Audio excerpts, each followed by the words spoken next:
Pour installer un chauffe-eau électrique, seuls des outils de plomberie communs sont requis selon le type de tuyauterie. Il faut aussi des tournevis, un testeur de circuit, un multimètre du composé d'étanchéité ou du ruban Teflon approuvé pour l'eau potable. Pour un raccordement à des tuyaux en cuivre, il est possible d'utiliser un kit d'installation qui comprend des raccords à compression sans soudure. Avant de retirer l'ancien chauffe-eau, assurez-vous de couper l'alimentation électrique.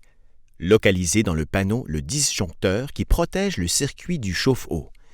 Il arrive que les disjoncteurs soient mal identifiés.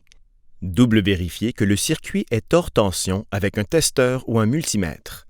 Ouvrez un robinet d'eau chaude et laissez-le couler jusqu'à ce que l'eau se refroidisse. Fixez un boyau d'arrosage au robinet de vidange. Dirigez son extrémité libre vers un drain ou à l'extérieur du bâtiment. Il est aussi possible de recueillir l'eau dans un seau. Fermez le robinet d'arrêt d'eau froide et ouvrez le robinet de vidange. Ouvrez un robinet d'eau chaude pour accélérer l'écoulement de l'eau. Ensuite, déconnectez les fils électriques. La soupape de sûreté température et pression est un important dispositif de sécurité. Retirez délicatement le tuyau de décharge. Il est possible de réutiliser le tuyau de décharge, mais ne réutilisez jamais l'ancienne soupape T&P. Utilisez plutôt la nouvelle soupape fournie avec votre chauffe-eau.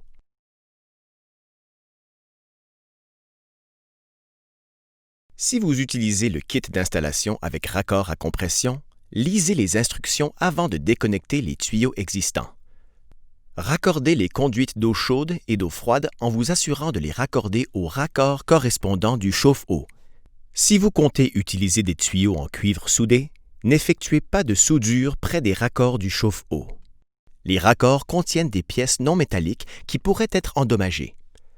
Soudez plutôt un court bout de tuyau à un adaptateur et refroidissez l'adaptateur avec un chiffon humide.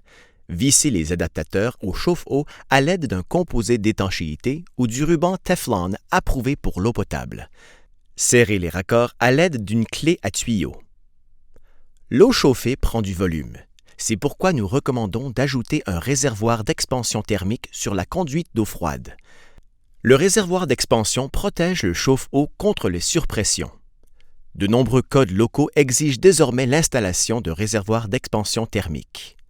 Connectez le tuyau de décharge à la soupape de sûreté T&P. Si de l'eau s'égoutte du tuyau de décharge, vérifiez la pression d'alimentation en eau et installez un réservoir d'expansion thermique. L'extrémité du tuyau de décharge ne doit pas être à plus de 6 pouces ou 150 mm au-dessus du plancher. Ne bouchez ou bloquez jamais ce tuyau. Reportez-vous aux instructions d'installation pour obtenir plus de détails et des renseignements importants sur la sécurité. Une fois l'assemblage de la tuyauterie terminé, ouvrez le robinet d'arrêt d'eau froide et remplissez le réservoir. Ouvrez un robinet d'eau chaude pour purger l'air du réservoir.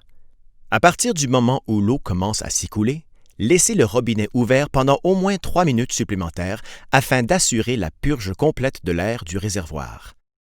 Si le réservoir n'est pas complètement rempli d'eau lorsque le chauffe-eau sera mis sous tension, l'élément chauffant supérieur brûlera. C'est ce qu'on appelle parfois un brûlage à sec. L'élément est relativement facile à remplacer, mais pour éviter sa destruction, il suffit d'obtenir un jet d'eau continu pendant au moins 3 minutes. Une fois le réservoir complètement plein, vérifiez la pression à l'aide d'un manomètre. S'il y a lieu, réglez la vanne de régulation de la pression d'eau de la maison à la pression recommandée, soit de 50 à 60 PSI. Ensuite, vérifiez les raccords d'entrée et de sortie d'eau et colmatez toute éventuelle fuite. La plupart des fuites proviennent des raccords et non du réservoir. Avant d'effectuer les raccordements électriques, vérifiez le fusible du circuit auquel le chauffe-eau sera raccordé. Consultez le schéma de câblage du chauffe-eau pour connaître ses exigences d'alimentation électrique et assurez-vous que le calibre du conducteur et du fusible du circuit correspondent. Respectez aussi toutes les exigences d'installation des codes locaux. Ensuite, connectez les câbles d'alimentation et de terre. Le fil de terre vert ou de cuivre du conducteur doit être raccordé à la vis de terre verte du chauffe-eau. Raccordez le câble avec un connecteur anti-traction approuvé. Réinstallez le couvercle de la boîte de jonction. Passez en revue la liste de vérification des instructions d'installation. Maintenant, réalimenter le chauffe-eau en électricité.